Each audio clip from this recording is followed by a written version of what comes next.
الحمد لله نحمده ونستعينه ونستغفره ونعوذ بالله من شرور أنفسنا ومن سيئات أعمالنا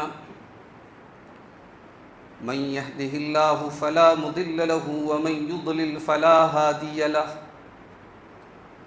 وأشهد أن لا إله إلا الله وحده لا شريك له واشهد ان محمدا عبده ورسوله يا ايها الذين امنوا اتقوا الله حق تقاته ولا تموتن الا وانتم مسلمون يا ايها الناس اتقوا ربكم الذي خلقكم من نفس واحده وخلق منها زوجها وبث منهما رجالا كثيرا ونساء واتقوا الله الذي تساءلون به والأرحام إن الله كان عليكم رقيبا يا أيها الذين آمنوا اتقوا الله وقولوا قولا سديدا يصلح لكم أعمالكم ويغفر لكم ذنوبكم ومن يطع الله ورسوله فقد فاز فوزا عظيما أما بعد فإن خير الحديث كتاب الله وخير الهدي هدي محمد صلى الله عليه وسلم وشر الأمور محدثاتها وكل محدثة بدعة وكل بدعة ضلالة وكل ضلالة في النار أعوذ بالله من الشيطان الرجيم بسم الله الرحمن الرحيم يا أيها الذين آمنوا إن تنصروا الله ينصركم ويثبت أقدامكم محترم حاضرین جمعہ، انگریزی کیلنڈر کی آج تاریخ 15 اگست ہے۔ آج کا دن ہمارے ملک کی تاریخ کا بڑا اہم دن ہے۔ آج سے تقریباً 78 سال پہلے 15 اگست 1947 کو انگریزوں کی برسہ برس کی غلامی کے بعد ہمارے بزرگوں، ہمارے آبا و اجداد، ہمارے علماء کی قربانیوں کی بدولت اس ملک کو آزادی ملی، اور آج کا دن پورے ملک میں یوم آزادی کے طور پہ جانا بھی جاتا ہے، اور بہت ساری تقریبات ہوتی ہیں، بہت سارے پروگرام ہوتے ہیں۔ افسوس اس بات کا ہے کہ ملک کی آزادی کی جو تحریکیں تھیں، جو لڑائیاں لڑی گئیں، جو قربانیاں دی گئیں، ہم یہ نہیں کہتے کہ ان میں صرف مسلمانوں کا رول تھا، لیکن مسلمانوں کا بہت بڑا رول تھا۔ اگر آپ تاریخ کے پنے پلٹیں تو 20ویں صدی شروع ہونے سے پہلے 1900 کے پہلے کی جو تاریخ رہی ہے ہندوستان کی آزادی کی تاریخ، اس میں ایک بہت بڑا حصہ 90% آپ کہہ سکتے ہیں وہ حصہ مسلمانوں کا تھا۔ ہمیں اپنی تاریخ پڑھنے کی ضرورت ہے، ہمارے نوجوانوں کو اپنی تاریخ پڑھنے کی ضرورت ہے۔ زندہ قومیں اپنی تاریخ کو پڑھتی ہیں۔ انگریزوں کے خلاف پہلی جنگ لڑی نواب سراج الدولہ نے، مسلمان نواب تھے۔ شیر میسور ٹیپو سلطان جب تک زندہ رہے انگریز چین کی سانس نہیں لے پایا۔ ان کے مرنے کے بعد، ان کی شہادت کے بعد، ان کی لاش پہ کھڑے ہو کے جنرل ہیرس نے کہا تھا کہ آج سے ہندوستان ہمارا ہے۔ 1857 کی غدر کے بعد انگریزوں کی طرف سے جب دھر پکڑ ہوئی، اس میں سب سے زیادہ مسلمانوں کو تہہ کیا گیا، مارا گیا۔ آخری مغل بادشاہ بہادر شاہ ظفر کے 4 بیٹوں کا سر قلم کر کے اس کے سامنے تشت میں سجا کے انگریزوں نے بھیجا تھا۔ تو بڑی قربانیاں رہی ہیں اس ملک کی آزادی کی تاریخ میں ہماری۔ برا ہو تعصب کا، برا ہونا انصافی کا کہ آج قلم جب آزادی کی تاریخ لکھتا ہے تو مسلمانوں کو فراموش کرتا ہے، جب آزادی کے ہیروز کا ذکر ہوتا ہے تو مسلمانوں کو سائڈ کر دیا جاتا ہے۔ لیکن یہ بات یاد رکھیے، ہمیں کوئی صلہ نہیں چاہیے، مسلمان اس ملک سے ان قربانیوں کا کوئی صلہ نہیں چاہتا۔ مسلمان یہ چاہتا ہے سو ہمارے ساتھ انصاف ہو، قانون سب کے ساتھ یکساں ہو، سب کے ساتھ برابری کا سلوک ہو، سب کو سہولیات دی جائیں، بس یہ ہمارا مطالبہ ہے۔ آج 78 برس کے بعد، آزادی کے 78 برس کے بعد، آج 79واں ہم یوم آزادی منا رہے ہیں۔ آج ہم کہاں کھڑے ہیں یہ ہمیں تجزیہ کرنے کی ضرورت ہے۔ بحیثیت ایک مسلمان قوم کے، ایک کمیونٹی کی حیثیت سے، ایک قوم کی حیثیت سے ہم کہاں کھڑے ہیں؟ اس ملک کی آزادی کی تحریک میں ہم پیچھے تو نہیں تھے۔ مذہبی قیادت ہمارے علماء، ان کا کام صرف نماز پڑھانا نہیں تھا، ان کا کام صرف جمعہ کا خطبہ دینا نہیں تھا۔ آپ آزادی کی تاریخ اٹھا کے دیکھیے، علماء آگے تھے۔ کالا پانی کی سزا پانے والوں میں اکثریت علماء کی تھی، اور ان میں علماء اہل حدیث کی تھی۔ اور یہ بات میں کسی تعصب کی بنیاد پر نہیں کہہ رہا ہوں، یہ دلائل اور قرائن کی بنیاد پر یہ بات کہہ رہا ہوں۔ مولانا صادق پور کا جو خاندان تھا، پٹنہ میں ایک محلہ تھا صادق پور، پورا خاندان اس تحریک آزادی کے لیے لگا ہوا تھا۔ انڈر گراؤنڈ تحریکیں چل رہی تھیں انگریزوں کے خلاف، اور یہ اس خاندان نے کیسی قربانیاں دی، اس کا اندازہ آپ اس سے لگائیے کہ عید کے دن انگریزوں نے اس پورے خاندان کے گھروں پہ بلڈوزر چلایا تھا۔ یہ اسی خاندان کے مولانا ولایت علی، مولانا عنایت علی وغیرہ اسی خاندان کے بزرگ تھے، اور جواہر لال نہرو نے اس بات کا اعتراف کیا تھا کہ تحریک آزادی میں تمام لوگوں کی قربانیوں کو اگر ایک پلڑے میں رکھا جائے اور خاندان صادق پور کی قربانیوں کو ایک پلڑے میں رکھا جائے تو ان کا پلڑا بھاری ہوگا۔ ڈاکٹر تارا چند ایک مورخ ہے، اس کی شہادت ہے، اس کی گواہی ہے کہ ہندوستان کے اہل حدیثوں نے 5 لاکھ لوگوں کو قربان کیا ہے اس تحریک آزادی کے لیے۔ بہت بڑا فگر لگ رہا ہوگا آپ کو، مگر آپ آج بنگال کے بہت سارے علاقوں میں آپ چلے جائیں، پورا بیلٹ اہل حدیثوں کا، اور صرف بنگال میں 1 لاکھ مسلمانوں نے، جس میں بڑی تعداد اہل حدیثوں کی تھی، قربانی دی تھی۔ تو اتنی قربانیوں کے بعد یہ ملک آزاد ہوا تھا۔ اس ملک میں آج ہم کہاں کھڑے ہیں؟ چھوڑ دیجئے اہل حدیثوں نے کیا کیا، دوسرے مسلک والوں نے کیا کیا، لیکن ایک قوم کی حیثیت سے ہمیں تجزیہ کرنا چاہیے۔ اس میں کوئی خراب بات نہیں ہے، تجزیہ کرنا چاہیے، انالیسس کرنا چاہیے۔ اللہ کے نبی کے دور میں جنگ بدر لڑی گئی رمضان سن 1 ہجری میں، 2 سال کے بعد شوال سن 3 ہجری میں احد کی لڑائی لڑی گئی۔ احد کی لڑائی مسلمان ابتدا میں غالب آ گئے، پھر ہار گئے، شکست کھا گئے، 70 صحابہ کرام شہید ہوئے، اللہ کے نبی زخمی ہوئے، غم تھا، رنج و غم تھا، اذیت تھی، تکلیف تھی، مسلمان خون تھے۔ مگر سورہ آل عمران کی پوری آیتیں آپ اٹھا کے دیکھیں، اللہ تعالیٰ نے اس پوری جنگ کو انالیسس کیا ہے، اس کا تجزیہ کیا ہے، مسلمانوں کو بتایا وہ کیا ریزنز تھے، وہ کیا اسباب تھے کہ تم اس جنگ میں ہار گئے۔ اللہ نے فرمایا إِن يَمْسَسْكُمْ قَرْحٌ فَقَدْ مَسَّ الْقَوْمَ قَرْحٌ مِثْلُهُ وَتِلْكَ الْأَيَّامُ نُدَاوِلُهَا بَيْنَ النَّاسِ۔ یہ تو اللہ نے کہا یہ تو دنیا میں لگا رہے گا، کبھی تمہارا پلڑا بھاری، کبھی تمہارے دشمن کا پلڑا بھاری، کبھی وہ چوٹل، کبھی تم چوٹل، کبھی اس کو زخم لگا، کبھی تمہیں زخم لگا۔ یہ تو زمانہ ہے جسے ہم پھیرتے رہتے ہیں، ہر عروج کو زوال ہے۔ عربی میں کہاوت ہے لِكُلِّ جَوَادٍ كَبْوَةٌ، جتنا بھی تیز رفتار گھوڑا ہو کبھی نہ کبھی تو وہ پھسلتا ہے۔ تو زمانہ، اللہ تعالیٰ زمانے کو پھیرتا رہتا ہے۔ اللہ نے انالیسس کیا، اللہ نے وجہ بتائی کہ تم کیوں ہارے اس جنگ میں، اور آگے اللہ نے یہ بھی کہا اللہ کو تمہیں کچھ لوگوں کو شہادت کے مقام پر پہنچانا تھا، ایمان والوں کو چھانٹنا تھا، دکھانا تھا کون منافق ہے کون مومن ہے۔ تو آج ہم کہاں کھڑے ہیں میرے پیارے بھائیو اس ملک میں، ہماری زب و حالی، آج حالات کتنے خوف اور کتنی اداسی اور کتنی مایوسی کا حال ہے۔ فسادی اور فرقہ پرست طاقتیں کس قدر شریر ہو چکی ہیں ہم سب دیکھ رہے ہیں۔ بہت ساری باتوں کو الفاظ دینے کی ضرورت نہیں ہے، بہت ساری باتوں کو بیان کرنے کی ضرورت نہیں ہے، ہمارے دلوں کی کیفیت ہم جانتے، اللہ جانتا ہے۔ تو اس کے اسباب کیا ہیں یہ ایک سوال ہے، اور دوسرا سوال ہے کہ اس کا حل کیا ہے۔ بڑا مختصر سا وقت ہے جمعہ کے خطبے کا، میں چاہوں گا کہ وقت کے اندر میں اپنی بات کو سمیٹ لوں اور چند چیزیں آپ کو بتاؤں جو سبب ہیں ہماری اس ذلت اور رسوائی کا۔ آج ہمارے اوپر جو ہندوستان کے حالات ہیں، ہم اپنا تجزیہ کریں کہ ان 78 سالوں میں ہم نے کیا کیا، ہم نے اپنا کردار ادا کیا۔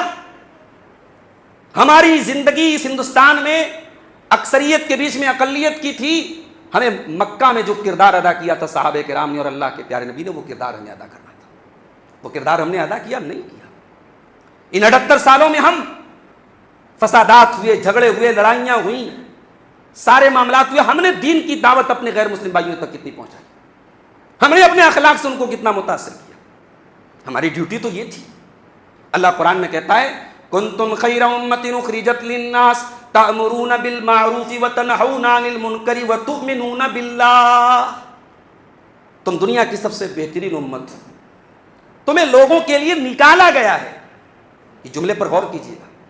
لوگوں کو مارنے کے لیے میں نہیں نکالا گیا ہے, لوگوں کو ختم کرنے کے لیے نہیں نکالا گیا, ہمیں لوگوں کے لیے نکالا گیا ہے. ہم دنیا کو کچھ دینے کے لیے آئے. آپ سے کیا ملا دنیا کو, یہ اس پر ہمیں غور کرنے کی ضرورت ہے. ہم اس ملک میں ظاہر ہے کہ ہمارے آباء و اجداد کی ایک بڑی تعداد غیر مسلم سے انہوں نے اسلام قبول کیا. کیوں اسلام قبول کیا؟ کیونکہ ہمیں لگا کہ ہاں اسلام کے اندر کچھ خاص بات ہے. اسلام اس ملک میں تلوار کے ذریعے نہیں آیا ہے, فوج کے ذریعے نہیں آیا ہے. اس ملک میں اسلام آیا ہے اخلاق کے ذریعے. اس ملک میں اسلام آیا ہے سچائی کے ذریعے, ایمانداری کے ذریعے. وہ کیرلا کے ساحلی علاقے جہاں سے مسلمان تاجر ہندوستان کی سرزمین پر آئے اور پھر مبلغین آئے, انہوں نے ان کی تبلیغوں اور ان کی دعوتوں اور ان کی کوششوں اور ان کے اخلاق اور کردار سے یہاں اسلام پھیلا ہے. میرے بھائیوں, آج ان 78 سالوں کا ہم تجزیہ کریں کہ ہم نے اس ملک میں, ہمیں بہت بڑا موقع ملا تھا. ہمیں بہت, یہ ٹائم اللہ تعالیٰ کی بہت بڑی امانت ہے. شب و روز تو گزریں گے, بچہ جوان ہوگا, جوان بوڑھا ہو جائے گا, زندگی ایک دن ختم ہو جائے گی, مگر یہ زندگی کا حساب ہم سب کو دینا ہے. میرے بھائی, کیا کیا آپ نے اس زندگی کے اندر؟ یہ زندگی کا ایک ایک منٹ اللہ تعالیٰ کی حجت بنے گا, اس کے یہاں دلیل بنے گا. ٹائم سے بڑی کوئی دلیل نہیں ہے, ٹائم سے بڑی کوئی حجت نہیں. پتہ ہے جب جہنمی جہنم میں جائیں گے تو وہ کیا کہیں گے؟ وَهُمْ يَسْتَرِخُونَ فِيهَا رَبَّنَا أَخْرِجْنَا نَعْمَلْ صَالِحًا غَيْرَ الَّذِي كُنَّا نَعْمَلْ أَوَلَمْ نُعَمِّرْكُمْ مَا يَتَذَكَّرُ فِيهِ مَنْ تَذَكَّرَ وَجَاءَكُمُ النَّذِيرُ. جہنمی جب جہنم میں جائیں گے تو چیخیں گے, چلائیں گے اور کہیں گے اے اللہ ایک بار تو جہنم سے نکال دے. ہم یہ وعدہ کرتے ہیں کہ اب ہم وہ عمل نہیں کریں گے جو اب تک کرتے تھے. ہم چینج ہو جائیں گے, ہم بدل جائیں گے, ہم اچھا عمل کریں گے. اللہ جواب دے گا کہ ہمیں تمہیں جتنا ٹائم دینا تھا ٹائم دے چکے. تمہیں عمر ملی, تمہیں زندگی ملی, تمہیں جوانی ملی, تمہیں بڑھاپا ملا. 70 سال, 60 سال, 50 سال تم نے زندگی پائی ہے. 78 سال کوئی چھوٹی مدت نہیں ہے میرے بھائی. 2 نسلیں گزر گئیں, 2 نسلیں گزر گئیں. صحابہ کرام نے 23 سال کے اندر پورے عرب کی کایا پلٹی تھی. اللہ کے پیارے رسول صلی اللہ علیہ وسلم نے پورے عرب کی کایا پلٹی تھی. ان 78 سالوں میں ہم نے کیا بدلا, اس پر ہم سب سے پہلے غور کریں. پھر ہم یہ غور کریں کہ ہم متاثر ہوئے یا ہم نے متاثر کیا. معاف کیجئے گا, ہم نے متاثر نہیں کیا. پہناوا ہو, چال ڈھال ہو, زندگی گزارنے کا طریقہ ہو, ہم نے دوسروں کے کلچر کو اڈاپٹ کیا ہے. ہماری شادیوں کو دیکھ لیجیے آپ, ہمارے پہناووں کو دیکھ لیجیے, ہمارے رہن سہن کو دیکھ لیجیے. آج دوسروں کا کلچر ہمارے اوپر حاوی ہو گیا. آج بنارس کے ہر اچھے انگلش اسکول میں 15 اگست کا پروگرام ہو رہا ہے اور وہاں ناچ گانے کے پروگرام میں بھی مسلمان شوق سے اپنے بچوں کو حصہ دلواتا ہے اور شوق سے اس میں اپنے بچوں کو پارٹیسپیٹ کراتا ہے. مجبور تو نہیں آپ بھائی, ٹھیک ہے آپ کو کوئی اچھا اسکول نہیں ملا, آپ نے کوالٹی اسکول دیکھ کر کے ایک اسکول میں اپنے بچے کا ایڈمیشن کرایا. ناچ گانے کے لیے آپ کا بچہ مجبور تو نہیں تھا. اس کا مطلب کہ آپ اس کلچر سے پربھاوت تھے, اس تہذیب سے آپ متاثر ہیں. آج ہماری لڑکیاں بے پردہ کیوں گھوم رہی ہیں؟ یہ کیوں واقعات ہو رہے ہیں کہ صاحب مسلمان لڑکیاں کسی مشرک کے ساتھ نظر آ رہی ہیں, کسی کافر کے ساتھ نظر آ رہی ہیں؟ کیوں یہ واقعات نظر آ رہے ہیں؟ اس لیے کہ آپ کی لڑکیوں اور آپ کی قوم کی بیٹیوں نے, ان کے دماغ نے یہ کہا کہ یہ پردہ ایک بوجھ ہے, اسے ہمیں اپنے سر سے ہٹا دینا چاہیے. اگر یہ پردہ انہوں نے اللہ کا حکم سمجھ کے اپنایا ہوتا تو وہ کالج میں جا کے اترتا نہیں, وہ ریسٹورنٹ میں جا کے اترتا نہیں, وہ کسی مال میں جا کر کے اترتا نہیں, وہ پردہ ہر جگہ قائم رہتا. تو معاف کیجیے گا, ہم نے اپنے کردار سے دوسروں کو متاثر کرنے کے بجائے ہم متاثر ہو گئے. اور یہ اللہ کے رسول کی ایک پیشن گوئی بھی. آپ نے فرمایا لَتَتَّبِعُنَّ سُنَنَ مَنْ كَانَ قَبْلَكُمْ, تم اپنے سے پہلے سے لوگوں کے طریقے پر چلو گے. شبرم بشبرن, اگر وہ ایک بالست چلیں گے, جس کو ہم اپنی زبان میں بتا بولتے ہیں, اگر وہ ایک بتا چلیں گے تو تم ایک بتا چلو گے, اگر وہ ایک گز چلیں گے تو تم ایک گز چلو گے. حتیٰ لو دخلوا جوہر ضب, اگر وہ کسی جانور کے بل میں چلے جائیں گے تو تم جانور کے بل میں چلے جاؤ گے. صحابہ نے پوچھا اللہ کے نبی آپ کس کی بات کر رہے ہیں, کیا یہود و نصارہ کی بات کر رہے ہیں؟ آپ نے فرمایا کہ ہاں یہود و نصارہ کی بات کر رہے ہیں. تیسری وجہ ہماری ذلت و رسوائی کی, جب بات دین کی آتی ہے ہمیں مسجد نظر آتی ہے, ہمیں نماز نظر آتی ہے, ہمیں ٹوپی نظر آتی ہے, ہمیں داڑھی نظر آتی ہے, ہمیں کرتا نظر آتا ہے. اور یقیناً ہے نماز دین کا ایک حصہ ہے, داڑھی دین کا ایک حصہ ہے, عبادت دین کا ایک حصہ ہے, مگر دین اتنے ہی کا نام نہیں ہے. دین کے سلیبس سے ہم نے اخلاق کو نکال دیا. ہمارے اخلاق کی پہچان کہاں رہ گئی میرے بھائی؟ ٹھیک ہے کچھ مثالیں مل جائیں گی آپ کو، لیکن اوور آل اگر اکثریت کی بات کریں، ہم اپنے اخلاق سے دوسروں کو متاثر نہیں کر سکتے. ہمارے نبی نے تو اپنے اخلاق سے متاثر کیا. دشمنی ہوئی، زندہ یا مردہ پکڑنے پر 100 اونٹوں کا انعام رکھا گیا. کسی کافر اور مشرک کی یہ مجال نہیں تھی اللہ کے نبی کی آنیسٹی پر سوال اٹھا دے، اللہ کے نبی کی صداقت پر سوال اٹھا دے. اللہ کے پیارے نبی مکہ چھوڑ کے مدینہ جا رہے تھے، حضرت علی کے پاس آپ نے امانتیں دی ان کو کہ یہ مکہ والوں کی امانتیں ہیں، ان کو لوٹا دینا. بہت بڑا سوال ہے. اللہ کے نبی مکہ چھوڑ کے مدینہ جا رہے ہیں، مگر مکہ والوں کو اپنی امانت رکھنے کے لیے اگر کوئی ٹرسٹ کرنے لائق، بھروسہ کرنے لائق کوئی شخصیت ملتی ہے تو وہ جناب محمد رسول اللہ صلی اللہ علیہ وسلم. اخلاق میرے بھائیو، دین کے سلیبس میں اخلاق کہاں گیا؟ ہم نے نکال دیا اخلاق. اللہ کے نبی فرماتے ہیں ان خیارکم احاسنکم اخلاقا، تم میں سب سے بہترین انسان وہ ہے جس کی اخلاق سب سے اچھی. اللہ کے نبی فرماتے ہیں ما من شیء یوضع فی المیزان اثقل من حسن الخلق، قیامت کے دن ترازو پر، میزان پر عمل جس پہ تولا جائے گا اس پہ اخلاق سے زیادہ وزندار کوئی چیز نہیں. اخلاق میں ہم پیچھے رہ گئے، ہماری وحدت پارا پارا ہو گئی. ہم تو وہ قوم تھے کہ کون کس ملک کا ہے، کس نسل کا ہے، اس سے مطلب نہیں تھا. میرے نبی کے صحابہ میں کوئی حبشہ کا بلال ہے، کوئی ایران کا سلمان ہے، کوئی روم کا صہیب ہے. ان کے کلچرز الگ ہیں، ان کے نیشنز الگ ہیں، ان کے ملک الگ ہیں، مگر لا الہ الا اللہ محمد رسول اللہ اس کلمے نے ان کو ایک کیا تھا. اور میرے نبی کا پیغام یہی تھا مثل المؤمنین فی توادہم وتعاطفہم وتراحمہم کمثل الجسد الواحد. مسلمانوں آپس میں ایک دوسرے کے اتنے ہمدرد بنو، اتنے محبت کرنے والے بنو، اتنے چاہنے والے بنو جیسے انسان کا شریر ہوتا ہے، انسان کی باڈی ہوتی ہے. ایک حصے کو تکلیف پہنچاؤ دوسرے حصے کو اس کا احساس ہوتا ہے. بدن کے کسی حصے میں تکلیف ہو آنکھوں سے آنسو بہتا ہے. ہم تو وہ تھے میرے بھائی. اقبال کہتے ہیں منفعت ایک ہے اس قوم کی، نقصان بھی ایک ہی سب کا نبی، دین بھی، ایمان بھی ایک، حرم پاک بھی، اللہ بھی، قرآن بھی ایک. کچھ بڑی بات تھی ہوتے جو مسلمان بھی ایک، فرقہ بندی ہے کہیں اور کہیں ذاتیں ہیں، کیا زمانے میں پنپنے کی یہی باتیں. ذات برادری، فلاں علاقے میں گیا تھا، وہاں یہ 9 لوگوں کی مسجد ہے، اللہ اکبر، یہ فلاں برادری کی مسجد ہے. دلی میں ایک جگہ گیا، یہ قریشیوں کی مسجد ہے. ہم نے برادریوں کے نام پہ مسجدوں تک کے بٹوارے کر لیے. ایک برادری والا دوسری برادری کو حقیر سمجھ رہا ہے، ایک مسلک والا دوسرے مسلک کی تکفیر کر رہا ہے، ایک دوسرے کو سلام کرنے سے نکاح ٹوٹ رہا ہے. یہ آج ہماری حالت ہے. تو یہ بہت بڑی وجہ ہے ہماری ذلت و رسوائی کی. اور ایک اور بہت بڑی وجہ ہے تعلیم میں ہم بہت پیچھے رہ گئے. اگر آپ یہ کہیں کہ مولوی صاحب معاشی مسائل بہت ہیں، روزی روٹی کے مسائل بہت ہیں، روزی روٹی کے مسائل آپ کے ساتھ بھی ہیں، اس ملک میں سارے لوگوں کے ساتھ. میں جنوبی ہند میں کبھی کبھی جاتا ہوں، ساؤتھ انڈیا میں، کرناٹک کا علاقہ، آندھرا کا علاقہ، وہاں مسلمانوں میں تعلیم کا تناسب ہم سے زیادہ کیوں ہے؟ کیا ان کے پاس روزی روٹی کے مسائل نہیں ہیں؟ مگر ان کے اندر یہ شعور ہے کہ ہمیں اپنے بچوں کو پڑھانا ہے. اور آج ہم یہ دیکھ رہے ہیں کہ ہم اپنے لڑکوں کو تو نہیں پڑھا رہے، لڑکیوں کو پڑھا رہے. الحمدللہ مجھے اس سے شکایت نہیں ہے لڑکیوں کو آپ پڑھا رہے ہیں، لیکن مجھے اس سے شکایت ہے کہ آپ لڑکوں کو کیوں نہیں پڑھا رہے. ایک معمولی آدمی، ایک middle class, lower middle class آدمی، ایک اپنا کسی طریقے سے روزی روٹی بسر کرنے والا آدمی بھی بچی پڑھنے میں تیز ہو، اس کو انٹر کرا رہا ہے، گریجویشن کرا رہا ہے. آپ کا بیٹا 5 تک، میں ایک مدرسے میں پڑھاتا ہوں، 5 تک بچے نے پڑھ دیا صاحب، بہت بڑا اس نے تعلیم کا پہاڑ توڑ دیا. اب اس کے بعد وہ تعلیم کیسے جاری رکھے؟ یہ اس قوم کے پاس طاقت نہیں. ہمارے قرآن کی پہلی آیت جو نازل ہوئی، اقرا، پڑھو، پہلی 5 آیتیں اتری قلم کے نام کے ساتھ، پڑھنے کے نام کے ساتھ. ہم پیچھے رہ گئے میرے پیارے ساتھ. ہماری ذلت و رسوائی کی ایک وجہ یہ بھی ہے میرے بھائی کہ ہماری پہچان قبروں سے ہونے لگی، مزاروں سے ہونے لگی، تعویذ اور گنڈے سے ہونے لگی. ہماری پہچان شرک سے ہونے لگی. وہ دین جس سے توحید پھیلی جہاں میں، وہ بدلا گیا آ کے ہندوستان میں. یہ دین اسلام یہ چوں چوں کا مربع بن گیا. یہ صوفیوں کے تصوف نے، پیروں کی پیری نے، بدعتیوں کی بدعت نے، قبر پرستوں کی قبر پرستی نے اس دین کا بیڑا غرق کر دیا. وہ صاف ستھرا دین، وہ صاف ستھری توحید جو ہمیں یہ پیغام دیتی ہے وَأَنَّ الْمَسَاجِدَ لِلَّهِ فَلَا تَدْعُوا مَعَ اللَّهِ أَحَدًا، سجدہ صرف اللہ کے سامنے کیا جائے. یہاں تو پیروں کے آگے بھی سجدہ ہو رہا ہے، قبروں پر بھی سجدہ ہو رہا ہے. وہ دین جو ہمیں یہ سکھاتا ہے إِن يَمْسَسْكَ اللَّهُ بِضُرٍّ فَلَا كَاشِفَ لَهُ إِلَّا هُوَ، اللہ کوئی نقصان پہنچانا چاہے کسی مائی کے لال کی جرت نہیں کہ نقصان سے تجھے بچا لے. اللہ تجھے کوئی فائدہ پہنچانا چاہے کسی بندے میں دم نہیں جو تجھے اس فائدے سے روک سکے. یہاں تو صاحب دھاگا پہن لو نقصان نہیں پہنچے گا، گھر میں فلاں چیز لٹکا لو نقصان نہیں. یہ ہم نے عقیدے بنا لیے. تو یہ تو ہو گئی پرابلم. حل کیا ہے، سالوشن کیا ہے؟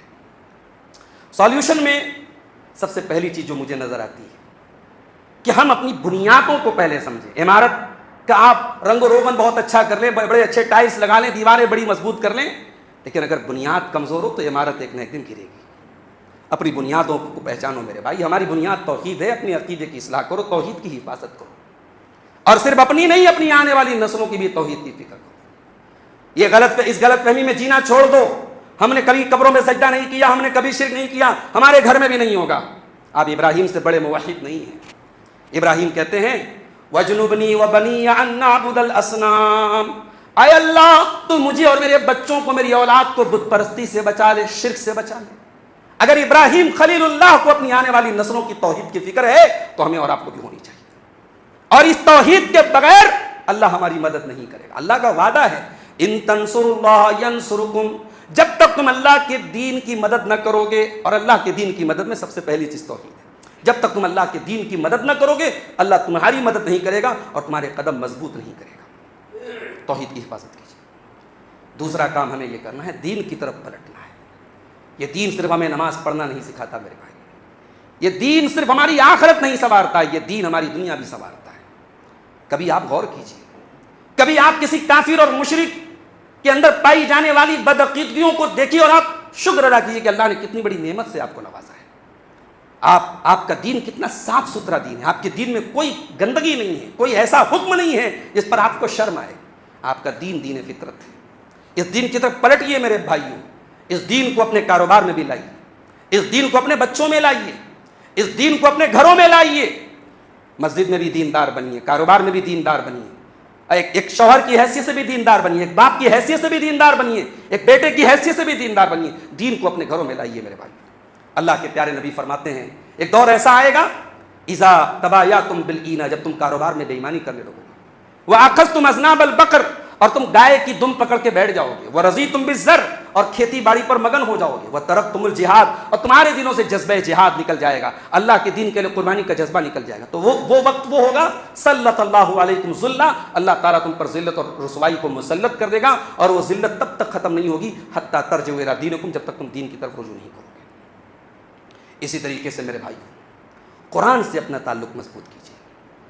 قرآن صرف رمضان میں پڑھنے والی کتاب نہیں ہے۔ قرآن میں کے متعلق ہمیں 3 کام بنیادی طور پہ کرنا ہے، پڑھنا ہے، غور کرنا ہے اور عمل کرنا ہے۔ تلاوت، تدبر اور عمل۔ اور یہ وہ کتاب ہے جس کتاب کے بارے میں اللہ کہتا ہے ان اللہ یرفع بہذا الکتاب اقواما ویضع بہ آخرین، اللہ اس کتاب کے ذریعے بہت سارے لوگوں کو عزت دے گا اور بہت سارے لوگوں کو ذلیل کرے گا۔ ایک کام اور کرنے کا ہمارے اس ملک میں ہمارے بزرگوں نے ایک آئین بنایا، ایک سنویدھان بنایا ہے۔ یہ سنویدھان دنیا کے بہترین آئینوں میں سے اور دنیا کے بہترین قانون کی کتابوں میں سے کتاب ہے۔ بڑی محنت کے بعد یہ کتاب تیار ہوئی، یہ سنویدھان تیار ہوا ہے۔ اس میں ہمارے بہت سارے حقوق ہیں، ہماری بہت ساری طاقت ہے۔ ہمیں آئین اور قانون میں ملی ان طاقتوں کو پہچاننا ہے اور وقت پڑنے پر ان کا استعمال کرنا ہے۔ ایک کام تو یہ کرنا ہے۔ اور یہ بھی یاد رکھیے، اس ملک میں ہم سے بہت بڑی تعداد میں ہمارے غیر مسلم بھائی رہتے ہیں، ہمیں ان کو اپنا دشمن نہیں سمجھنا ہے۔ ہمارے ان غیر مسلم بھائیوں میں بہت سارے لوگ ابو طالب کے جیسے ملیں گے جنہوں نے اللہ کے نبی کا ساتھ دیا تھا، اس میں بہت سارے لوگ عبداللہ ابن اریقیط جیسے لوگ ملیں گے، ہجرت کے سفر میں عبداللہ ابن اریقیط اللہ کے نبی کے گائیڈ کے طور پہ کام کر رہے تھے۔ ہمیں تلاش کرنا پڑے گا۔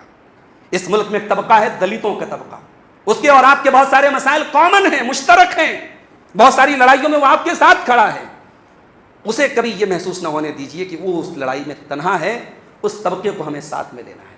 وہ طبقہ جو اپنی شادی میں گھوڑی پہ چڑھ جائے تو گولی مار دی جاتی ہے اس کو، وہ طبقہ جسے آج بھی دوسرے برادری اور ذات کے لوگوں کے ساتھ بیٹھ کر کے کھانا کھانے کی آزادی نہیں ہے، اس طبقے کو اگر یہ پیغام دیا جائے کہ ہمارے دین میں کوئی چھوا چھوت نہیں ہے، ہمارے دین میں کوئی اونچ نیچ نہیں ہے، ہمارے دین میں کوئی اونچا نیچا نہیں ہے، ہمارے یہاں انا خلقناکم من ذکر و انثی، سارے انسان ایک ماں باپ کی اولاد ہے، یہ درس دیا گیا ہے تو وہ آپ کی بات سنے گا، آپ کے قریب آئے گا، اس کو بھی آپ کا دشمن بنایا گیا، اس کو اپنے قریب لانا ہے۔ اور ایک آخری بات، چونکہ وقت ختم ہو رہا ہے میرے بھائیوں، اس ملک میں ہم کبھی بڑی عزت کے ساتھ جیتے تھے اور آج ہم بڑی ذلت اور رسوائی کے ساتھ جی رہے ہیں۔ وہ دور بھی جب تھا تب بھی ہمارا ایمان تھا کہ اللہ ہی اس کائنات کا رب ہے، اور آج بھی ہمارا ایمان ہے کہ اللہ ہی اس کائنات کا رب ہے۔ قرآن کی ایک آیت ہم پڑھتے بھی ہیں، سنتے بھی ہیں، قل اللہم مالک الملک تؤتی الملک من تشاء، اللہ کے نبی کو یہ دعا سکھائی گئی، اے اللہ تو مالک الملک ہے، بادشاہت کا مالک تو ہے، دنیا والوں کو بادشاہت دینے والا بھی تو ہے، چھیننے والا بھی تو ہے۔ توتی الملک من تشاء وتنزع الملک ممن تشاء، تو جسے چاہتا ہے حکومت دیتا ہے، تو جسے چاہتا ہے حکومت چھین لیتا ہے۔ وتعز من تشاء وتذل من تشاء، تو جسے چاہتا ہے عزت دیتا ہے، تو جسے چاہتا ہے ذلت دیتا ہے۔ میرے بھائیو، عزت اور ذلت کا مالک وہ اللہ ہے، اس اللہ سے اپنا تعلق مضبوط کرو میرے بھائی۔ اسی اللہ سے یعقوب علیہ السلام نے دعائیں کی تھیں، دنیا نا امید ہو گئی تھی کہ یوسف مر چکے ہوں گے، لیکن یعقوب کہتے تھے انما اشکو بثی وحزنی الی اللہ، میں اللہ سے مایوس نہیں ہوتا ہوں، میرا شکوہ اللہ کے سامنے۔ وہی اللہ تب بھی ہمارا رب تھا جب اللہ کے نبی حضرت ابوبکر صدیق کے ساتھ ہجرت کے سفر میں نکلے تھے اور غار ثور میں چھپے ہوئے تھے، اور تلاشی لینے والا بالکل قریب پہنچ گیا تھا، اور ابوبکر صدیق مارے ڈر کے کہتے ہیں کہ اللہ کے نبی اب کیا ہوگا، اور اللہ کے نبی بڑے اطمینان سے کہتے ہیں لا تحزن ان اللہ معنا، اللہ ہمارے ساتھ ہے۔ اللہ آج بھی ہمارے ساتھ ہے میرے بھائی، ہم اللہ والے بن کے دکھائیں، اللہ سے رجوع کریں، اللہ کے آگے گڑ گڑائیں۔ کیسی کیسی قدرتی آفتیں آ رہی ہیں، کہیں بادل پھٹ رہا ہے، کہیں بارش زیادہ ہو رہی ہے، کہیں ندیوں کا پانی بڑھ رہا ہے، کہیں قحط سالی ہو رہی ہے، کہیں پھلوں کی پیداوار اور اناج کی پیداوار میں کمی ہے۔ یہ قدرتی آفات ہمیں پیغام دے رہی ہیں کہ اے دنیا والوں، ٹیکنالوجی میں تم جتنی بھی ترقی کر لو، جتنے بھی طاقتور بن جاؤ، اس کائنات کے رب کی طاقت کے آگے تمہاری طاقت کچھ نہیں ہے۔ ان بطش ربک لشدید، تیرے رب کی پکڑ بڑی سخت ہے، وہ اللہ اپنے غضب سے ہمیں ڈراتا ہے، ہمیں تنبیہ کرتا ہے۔ ہم اللہ سے دعا کرتے ہیں رب العالمین ہمیں اپنی ذمہ داریوں کو سمجھنے کی توفیق عطا فرمائے، الہ العالمین ہمارے وطن عزیز کی حفاظت فرمائے، ہمارے جن بزرگوں نے اس وطن کے لیے قربانیاں دی ہیں اللہ تعالیٰ ہمیں ان بزرگوں کی تاریخ کو بھی پڑھنے کی اور انہیں یاد کرنے کی توفیق عطا فرمائے۔ رب العالمین ہمیں اس ملک میں اپنا جو کردار ہے وہ ادا کرنے کی توفیق عطا فرمائے، اور ہمارے ملک کو جو طاقتیں بانٹنا چاہتی ہیں، جو فرقہ پرست طاقتیں ہمارے ملک کو تقسیم کرنا چاہتی ہیں، یہاں کے لوگوں کو لڑانا چاہتی ہیں، اللہ ہر ایسی طاقت کو ناکام کر دے۔ اللہ ہمیں سے جو بیمار ان کو شفاء کاملہ عاجلہ عطا فرمائے، جو روزگار سے پریشان اللہ ان کے کاروبار برکت نصیب فرمائے، اللہ ہم سب کو دنیا اور آخرت میں کامیاب کرے، آمین۔ وآخر دعوانا الحمد